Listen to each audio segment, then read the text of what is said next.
স্যাররা ক্লাস নিলে আমাদের বাড়িতে পড়াশোনাটা একটু কম হয়, চাপটা কম আসে। আর ক্লাস না নিলে আমাদের তো সামনে পরীক্ষা, আমরা পরীক্ষার রেজাল্ট ভালো করতে পারবো না। আমরা চাই স্যারের দাবি মেনে নিয়ে আমাদের ক্লাস আবার আগের মতন শুরু হোক। আর সিলেবাস কমপ্লিট হবে না, তারপরে পড়ার ঘাটতি থাকবে। স্যাররা ক্লাসে না আসলে আমাদের পড়ার চাপ বেশি হবে।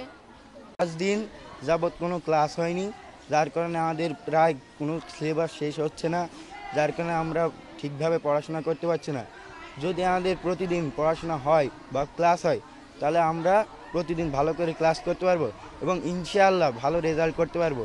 অতএব আমাদের দরকার যে যেন প্রতিদিন ফুল ক্লাস হয়।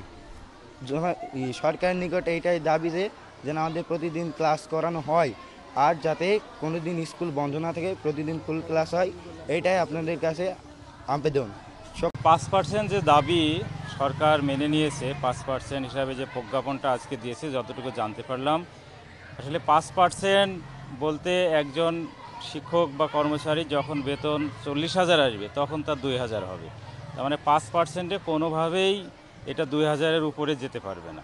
এই জন্য আমাদের শিক্ষক কর্মচারীর এমপিওভুক্ত সকলের একটা দাবি, সেটা হচ্ছে আমাদের 20% বাড়ি ভাড়া দেওয়া হোক।